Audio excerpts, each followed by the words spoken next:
बुध हुए वक्री। प्रिय दर्शकों, नवग्रहों में युवराज बुध 18 जुलाई से वर्तमान कर्क राशि में जहां पर ये गोचर कर रहे हैं, वक्री अवस्था में आ जाएंगे, अर्थात ये एक राशि पीछे की ओर गमन करना आरंभ कर दें। ज्योतिष में वक्री ग्रह को बलवान माना गया है। वैसे भी जब ग्रह एक राशि पीछे की ओर गमन करेगा तो उसकी गति मंद हो जाती है, और जब ये धीमी गति से गमन करेंगे तो इनका प्रभाव, इनकी क्षमता, इनके सामर्थ्य में, इनके बल में वृद्धि हो जाती है और वक्री ग्रह अपना संपूर्ण प्रभाव प्रदान करने लगता है। नवग्रहों में युवराज बुध जो अपना संपूर्ण प्रभाव अतिशीघ्र प्रदान कर देते हैं, सेंसिटिव प्लैनेट हैं तथा इस जगत के समस्त कार्य क्षेत्रों में अपना संपूर्ण प्रभाव रखते हैं। ये जब वक्री होंगे तो किस प्रकार का प्रभाव देने जा रहे हैं। जय श्री गणेश, नमस्कार। मैं आचार्य संजय द्विवेदी। मेरे समस्त प्रबुद्ध दर्शकों का मेरे चैनल पर हार्दिक स्वागत है।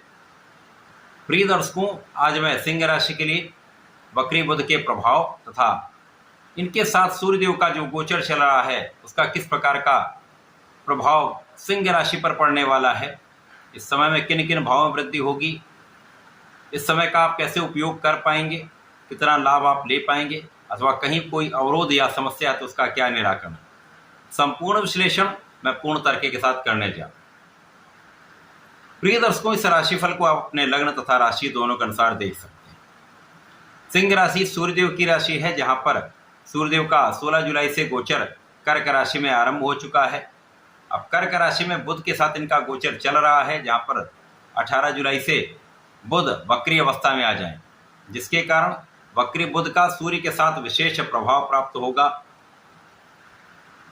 क्योंकि नैसर्गिक रूप से सूर्य और बुध परम मित्र हैं, और जब इनका संयोजन बनता है तो बुधादित्य योग बनता है। ये एक ऐसा राजयोग है जो आपको शासन सत्ता से, सरकार से, सरकारी तंत्र से, राजनीति से, सरकार से जुड़ के, अथवा आपकी बुद्धि के बल पर, आपके ज्ञान के बल पर, आपकी शिक्षा के बल पर, आपकी गणनाओं की श्रेष्ठता के कारण आपको सर्वश्रेष्ठ लाभ प्राप्त होता है। सिंह राशि के लिए बुध का गोचर 12वें भाव में चल रहा है। द्वादश भाव है जो कि त्रिक भाव है, जहाँ पर समस्त ग्रहों का प्रभाव निर्बल हो जाता है। बुध यहाँ पर 2 विशिष्ट भाव के स्वामी हैं। लाभ तथा धन के स्वामी होकर द्वादश भाव में, त्रिक भाव में गोचर करके निर्बल अवस्था में है।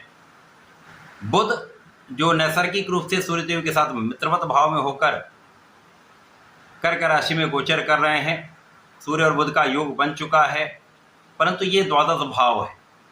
द्वादश भाव त्रिक भाव कहलाता है, जहाँ पर समस्त ग्रहों का प्रभाव निर्बल हो जाता है। क्योंकि ये व्यय का भाव है, तो जिस ग्रह का जो भी कार्यकत्व है यहाँ पर उसका व्यय हो जाता है। सूर्यदेव को कोई त्रिक दोष नहीं लगता है, इसलिए सूर्यदेव यहाँ पर बलवान होंगे। बुध की निर्बलता को यहाँ पर ये कम करेंगे। सूर्य बुध का बुधादित्य योग द्वादश भाव में होकर सिंह राशि के लिए कुछ योग बनाने वाला है, परंतु यहाँ पर बुधादित्य योग का लाभ आपको पूर्ण रूप से प्राप्त नहीं हो पाएगा। क्योंकि कितना भी बड़ा महाराज योग हो, त्रिक दोष में जब ये होता है तो इसका प्रभाव प्राप्त नहीं होता, परंतु यहाँ पर कहीं ना कहीं बुध की निर्बलता अवश्य दूर होगी। इसके साथ ही साथ बुध यहाँ पर 2 श्रेष्ठ भाव के स्वामी हैं। लाभ तथा धन के स्वामी होकर द्वादश भाव में गोचर कर रहे हैं, जहाँ पर ये अपना संपूर्ण प्रभाव सकारात्मक रूप से नहीं दे पा रहे थे, परंतु अब ये वक्री हो चुके हैं। वक्री होने के कारण इनका गमन अपनी ही राशि मिथुन राशि के लिए, मिथुन राशि की ओर हो जाएगा, जो कि एकादश भाव है। अब बुध पीछे आएंगे, अपनी राशि की ओर आएंगे, तो उस राशि में जिस राशि की ओर इनका गमन हो रहा है उसकी प्रबलता बढ़ जाएगी। तो कहीं ना कहीं पहले से एक अच्छा परिणाम यहाँ पर प्राप्त होने वाला है। इस समय में जो अभी तक आपके धन का व्यय हो रहा था, अनावश्यक धन व्यय, वो नियंत्रित होगा। बिना कारण से जो आपका तनाव बढ़ा हुआ था वो कम होगा। अब क्योंकि सूर्य को कोई त्रिक दोष नहीं है, परंतु यहाँ पर लग्न के स्वामी द्वादश भाव में होंगे, तो जो इनका भाव है उसका व्यय तो अवश्य होगा। तो यहाँ पर तनाव कुछ बढ़ सकता है। इसी के साथ साथ आपके आंखों से संबंधित कुछ विकार हो सकता है, कुछ एलर्जी की समस्या हो सकती है। इसी प्रकार से यहाँ पर वाणी का क्षय हो सकता है। कि बुध वाणी के भी कारक है, तो धन, लाभ तथा वाणी तीनों का क्षय यहाँ पर हो रहा। जैसे जैसे बुध पीछे की ओर आएंगे ये समस्याएं कम होती जाएंगी। तो यदि इस समय में आप अपनी वाणी पर नियंत्रण रखते हैं, अनावश्यक व्यय से बचते हैं, बिना कारण यात्राओं से आप बचते हैं, तो इस समय का आप उपयोग कर पाएंगे।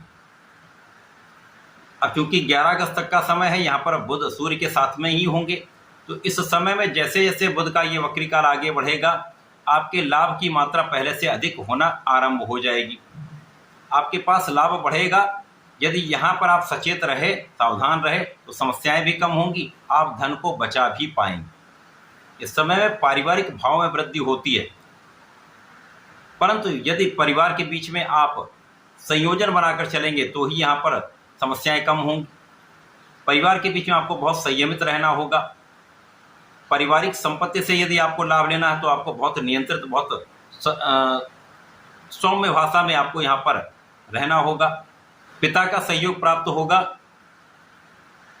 आपके कार्यक्षेत्र में उच्चाधिकारियों का सहयोग प्राप्त होगा, परंतु यहाँ पर कहीं न कहीं मतभेद की स्थिति अवश्य होती है, अथवा जिन लोगों के साथ आप कार्य कर रहे हैं, जिन लोगों के साथ आप व्यवहार कर रहे हैं, उनके साथ उतना अच्छा कॉपरेशन नहीं मिल पाता है, या उतना अच्छा कोऑर्डिनेशन नहीं बन पाता है, जिसके कारण उतना अच्छा लाभ आप प्राप्त नहीं कर पाते।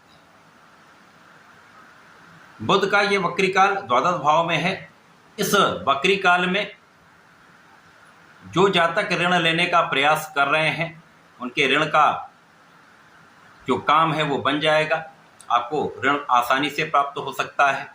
इस समय में आपके शत्रुओं पर आपका संपूर्ण नियंत्रण रहने वाला है।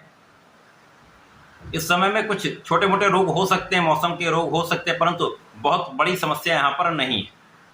इस समय में अच्छे मित्रों का साथ मिलेगा। अनावश्यक मित्रों का त्याग आपको करना चाहिए। ये जो समय है, इस समय में ये वक्री काल बुध का जो सूर्य के साथ में होगा, कुछ कारणों से आपके लिए एक अच्छा लाभ देने वाला है, क्योंकि द्वादश भाव है, यहाँ पर सूर्य होंगे। तो यदि यहाँ पर कोई कानूनी समस्याएं चल रही थी तो उन सभी का निराकरण होगा, उसमें आप विजयी होंगे। तो ये एक अच्छा प्रभाव यहाँ पर आपको प्राप्त होने वाला है। परंतु अन्य चीज़ों में आपको बहुत नियंत्रण, बहुत संयमित रखना हो। बुध के इस वक्री काल में आपको नियमित रूप से गणपति जी की पूजा करनी चाहिए।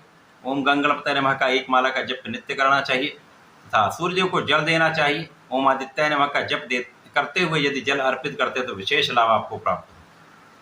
विशेष रूप से यहाँ पर आपको रविवार को भगवान भोलेनाथ पर यदि जलार्चन करके बेलपत्र अर्पित करते हैं तो निश्चित रूप से आपको लाभ अवश्य प्राप्त होगा। तो ऐसा करके इसका लाभ लें। धन्यवाद। नमस्कार।